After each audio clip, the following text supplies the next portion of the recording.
कल हमने एक खबर दिखाई थी। खबर ये थी कि गोरखपुर का हॉस्पिटल एक मरीज की मृत्यु हो जाने के बाद उसकी बॉडी को अपने जो है कब्जे में कर लिया और उसके परिजन जो है परेशान है। ये खबर जो है लोगों ने बड़े हाथों हाथ लिया, बड़ी संख्या में लोग इसे देखे। लेकिन इसी बीच हमको गोपालगंज से एक फ़ोन आता है। फ़ोन करने वाला अपने आप को जो है कुचाय कोट का रहने वाला बताता है और कहता ये है कि भैया जो आप जो खबर दिखा रहे हैं, वो खबर दरअसल सही नहीं है, क्योंकि मैं डॉक्टर को पर्सनली जानता हूँ, हॉस्पिटल को पर्सनली जानता हूँ। डॉक्टर साहब बहुत से ऐसे गरीबों को जो है निःशुल्क इलाज किए हुए हैं और वो आज भी जो है मौजूद हैं। अगर आप चाहेंगे तो उनसे हम बात कराएँगे, अगर कहेंगे तो वीडियो क्लिप भी भेजेंगे। मुझे इस बात को सुनने के बाद थोड़ा समझना पड़ा कि आखिर एक बिहार का रहने वाला व्यक्ति जो गोपालगंज में रहता है, वो जो है गोरखपुर के एक डॉक्टर के बारे में इस तरह की बातें क्यों कर रहा है। मेरी दिलचस्पी बढ़ी और आज मैं एक बार फिर गोरखपुर के उसी आर्यन हॉस्पिटल में मौजूद हूँ, जिसके डॉक्टर हैं डॉक्टर डीपी सिंह। सर, बहुत बहुत स्वागत करेंगे, पहली बार आप हमारे चैनल पे आए हैं। बड़े कठोर इल्ज़ाम लगे थे जब मैंने उस खबर को किया था। एक मरीज की मृत्यु हो गई और आरोप ये लगा कि उसकी बॉडी को जो है यहाँ जब्त करके रखा गया। हालाँकि जब मैं खबर चला ही रहा था, तब तक ही जो है हॉस्पिटल से उसे रिलीज़ भी कर दिया गया। सच्चाई क्या है? क्योंकि बड़ी संख्या में लोग उस खबर को देखे थे, लेकिन सच्चाई हम आपका भी जानना चाहेंगे, पक्ष आपका क्या है? पहले थैंक यू आपको कि आपने दोबारा आके इस सच्चाई को जानने की कोशिश किया और मैं बहुत अच्छी बात बताना की कोशिश करता हूँ क्योंकि ये इस केस में हम ये मरीज़ जो है कई हॉस्पिटल से मल्टीपल हॉस्पिटल से काफ़ी सिक कंडीशन में आया। उस समय मैं आईसीयू में था, करंट कंडीशन में आईसीयू में था और काफ़ी काफ़ी सिक था। मल्टीपल ऑर्गन फेल्योर था, इसके सारे ऑर्गन काम नहीं कर रहे थे, इसके दिमाग के अंदर ब्लीडिंग हो गई थी और ये रात भर कहीं बाहर गिरा रह गया था और काफ़ी इन्फेक्शन हो गया था, निमोनिया भी हो गया था, हार्ट की भी प्रॉब्लम हो गई थी। काफ़ी हॉस्पिटल वालों ने बोला कि आप आर्यन हॉस्पिटल जाओ, तो वहाँ कुछ हो सकता है, तो ये लेकर आया। मरीज़ के अटेंडेंट काफ़ी रो रहे थे, काफ़ी वो होली का माहौल था और काफ़ी परेशान थे। तो मैं आईसीयू में था, तो आईसीयू में उसको एडमिट करके तुरंत इंट्यूबेशन करके वेंटिलेशन पर डाला और 1 घंटा लगातार नॉन स्टॉप मैंने उस पे गौर रहा, निगरानी में रखा और प्रॉपर ट्रीटमेंट प्रॉपर तरीके से ऑर्गेनाइज़ वे में हम ट्रीटमेंट शुरू कर दिया और पूरे इंटीग्रेटेड मतलब लंग का ट्रीटमेंट, कार्डियक ट्रीटमेंट, ब्रेन का ट्रीटमेंट, सारे ऑर्गन्स की बॉडी का पूरा प्रॉपर सपोर्टिंग ट्रीटमेंट शुरू कर दिया। 1 घंटा बाद वो थोड़ा बहुत आँखें खोलने लगा, हाथ चलाने लगा। उसके गार्जियन काफ़ी रो रहे थे, उसकी माँ थी, वो बेचारी काफ़ी रो रही थी। तो मैंने उससे पूछा कि क्यों रो रही है? तो कहे डॉक्टर साहब मेरे पास पैसे नहीं हैं। तो मैं कहा अच्छा चलो ठीक है, तुम 24 घंटे में पैसे व्यवस्था करो, हम तुम्हारा इलाज करता हूँ, कोई टेंशन मत लो तुम। और मैंने तुरंत के तुरंत वो खाना नहीं खाए थे सब, मैंने खाना भी खिलवाया। मैं कैंटीन में बोल के खाना भी खिलवाया और साथ में खाना खिलवाने के बाद उसके बाद से मैंने उसका मेडिसिन के भी पैसे नहीं थे। मेडिसिन वाले से बोला कि तुम मेडिसिन दे दो, दवा करते हैं, बाकी हम लोग इलाज करते हैं, पहले इलाज करते हैं, इलाज पर फ़ोकस करते हैं। और चूँकि मैं देखा हूँ कि गाँव किसान से दूर के मरीज़ जो भी आते हैं, उनके पास फर्स्ट एड ट्रीटमेंट के दौरान पैसा नहीं होता है या गाँव से किसी चीज़ को मैंने महसूस किया चूँकि 20 से 25 साल मैं हॉस्पिटल चलाते हो गया, तो मैं महसूस किया कि गाँव के देहात से किसान का मरीज़ जब आता है, उसके पास पैसा नहीं रहता, वो गेहवर गिरवी रख के रखता है या 10% या 15% से किसी से पैसा लेके सूद व ब्याज पे लेके आता है। तो मैंने एक फ़ॉर्मूला लगाया कि यार ऐसा करो, आर्यन हॉस्पिटल के अंदर यदि कोई भी आता है, 24 घंटा पहले आप इलाज करो, पैसा डिमांड मत करो। 24 घंटा बाद उसके पैसे लेने की प्लान करो। ये मेरी प्लान है। ये ऑलरेडी सारे मरीज़ों के साथ मैं करता हूँ। इमरजेंसी ट्रीटमेंट करता हूँ और ये मेरी प्लान का पार्ट है। ये नहीं कि मैंने नया किया, मैंने हर मरीज़ के साथ करता हूँ। 24 घंटा तक कोशिश करता हूँ। बहुत सारे लोग पैसा दे देते हैं, कुछ गरीब आते हैं, वो कहते हैं साहब हम कुछ समय बाद पैसा देंगे। हम कहा कोई टेंशन नहीं, बाद में पैसा तुम्हारा मरीज़ ठीक हो जाएगा तब देना, लेकिन तुम दे दे और 90% लोग पैसा दे के जाते हैं। कुछ लोग होते हैं 1% 2% वो नहीं देना चाहते, वो झगड़ा कर लेते हैं और इस तरह का एक्टिविटी करते हैं जो आपके साथ आपके हमारे हमारे मीडिया बंधुओं को यूज़ कर लेते हैं या कुछ ही ऐसा करते हैं किसी और बंधु का यूज़ मेरे घर चूँकि वो हॉस्पिटल के आस-पास का आदमी था, तो वो 10-15 आदमी को इकट्ठा करके अब ये वो एक्टिविटी वो पैसा बचाने को आपने वीडियो क्लिप में देख रहे हैं, बार-बार वो पैसे की बात कर रहा है। वो आप कभी सोचा होगा कि हॉस्पिटल यदि प्रीपेड पैसा लेता है, तो पोस्टपेड की बात ही नहीं आती। यदि पहले पैसा इकट्ठा करा के जमा करा लिया होता, तो 55,000 की बातें नहीं आती। 55,000 बकाया क्यों लगा? ऑक्सीजन, इंट्यूबेशन, वेंटिलेटर पर ऑक्सीजन की यूज़ हो रहा होगा। पैथोलॉजी, फार्मा सब मिला के 55,000 का बिल 5 दिन में बनता है। आप सर गोरखपुर में बताओ कौन हॉस्पिटल जो है इतनी और मैं क्लिनिकली ओरिएंटेड था कि ये मरीज़ बच नहीं सकता क्योंकि उसमें हम सारे कंडीशन समझ गए थे। मरीज़ का अटेंडेंट से प्रोग्नोसिस एक्सप्लेन किया, सारी कहानी वो लेके जा रहे थे। हमने कहा तुम लेके जाओ।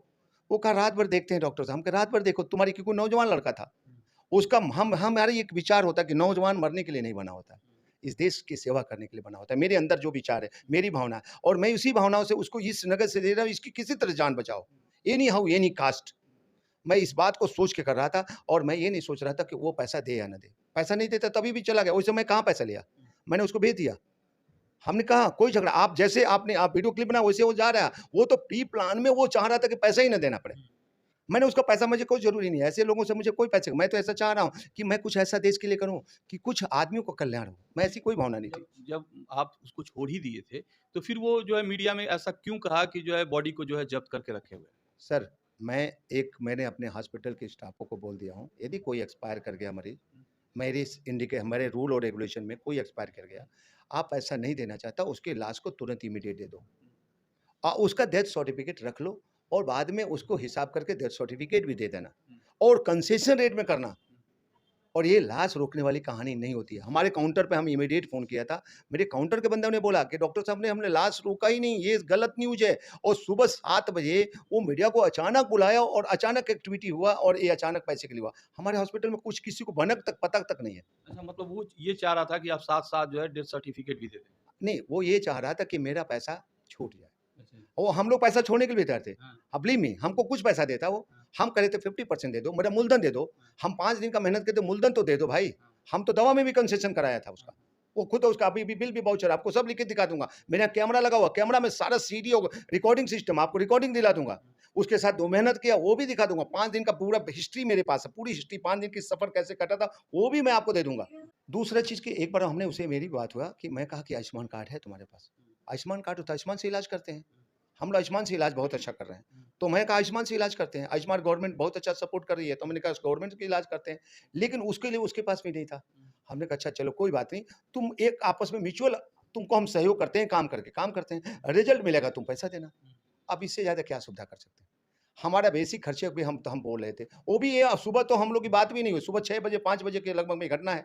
5 बजे तो कोई जगह भी नहीं रहता है। नॉर्मल इमरजेंसी स्टाफ जगे रहते हैं। इमरजेंसी स्टाफ जो होते हैं, इमरजेंसी सर्विस 24 आवर मेरे यहाँ चलती रहती है। वो स्टाफ जगे रहते हैं, वो डॉक्टर जगे रहता है, मैनेजमेंट पोर्शन नहीं रहता है। मैनेजमेंट पोर्शन में एक रहता है। तो मैनेजमेंट में सुबह इस तरह की घटना मैनेजमेंट पोर्शन रहता है, मैनेजमेंट से बात करता है तो उसकी सारी समस्या हल हो जाती है। मतलब कुल मिला करके जो है आपके हिसाब से उसने मीडिया को मिसयूज़ किया। मीडिया बंधुओं को मिसयूज़ किया, समाज के कुछ बंधुओं को यूज़ किया।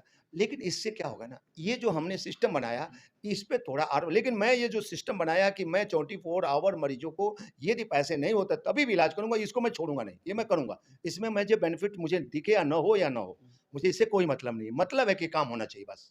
हाँ। एक चीज़ और बताएँ सर, हाँ जी। जैसे उसकी बॉडी रिलीज़ की है तो साथ-साथ डेथ सर्टिफिकेट भी दिया गया है या नहीं, डेथ उसको सर्टिफिकेट हम लोग नहीं दिए थे। नहीं? हाँ, हमने रोक लिया था। हमने यही इसी शर्त में हम डेथ सर्टिफिकेट रोक लेते हैं, डेथ सर्टिफिकेट से कोई प्रॉब्लम नहीं होती है। यदि आदमी मरीज़ लेके जाता भी है तो हॉस्पिटल से बात करा देता है, तो हॉस्पिटल में रुकता नहीं, आदमी चला जाता अपना क्रियाक्रम करके आराम से, जो फाइनेंशियल कंडीशन ठीक होता है तो आराम से, बहुत सारे लोग ऐसे आते हैं और आराम से अपना डेथ सर्टिफिकेट लेते हैं, उसमें कंसेशन कराते हैं बिल पे और लेके चले जाते हैं। बाद में भी बाद में आके आते हैं, 15 दिन, 1 महीना बाद आके अपना आराम से लेके जाते हैं पैसा। अच्छा आपको 25 साल बता रहे हैं कि आपको हाँ। अनुभव हो गया हाँ जी, हाँ जी। ये हॉस्पिटल चलाते हुए। हाँ जी, हाँ जी। गोरखपुर में हॉस्पिटलों की कंडीशन तो आप जान ही रहे होंगे। अभी एक बड़ी जो है मीडिया संस्थान ने जो है अपने अंडर कवर रिपोर्टर से एक स्टिंग कराया था जिसमें कुछ लोग जो है कैमरे पे जो है कहते हुए दिखे हैं कि हमारे यहाँ लाशों की भी इलाज होती है। इस वीडियो के आने के बाद जो है गोरखपुर के आम जनमानस में डॉक्टरों को लेकर के काफ़ी भय पैदा हुआ है। आप क्या कहना चाहेंगे कि ऐसे डॉक्टरों को लेकर के और स्वास्थ्य सेवाओं को लेकर के? देखिए, मैं इसमें एक ही बात, अपना-अपना विचार, जिसका जैसा विचार होगा वैसा कर्म करेगा और उसके जैसा विचार हो वैसा कर्म का। मैं इस विचार में सहमत नहीं हूँ।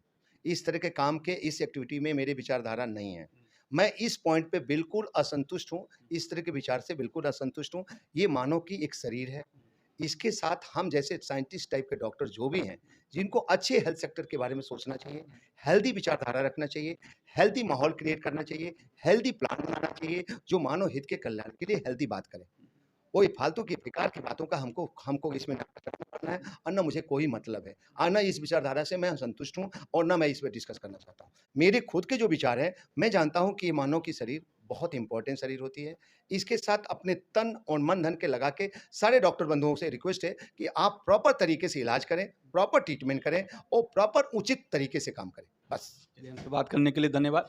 ये हैं डॉक्टर डीपी सिंह जी।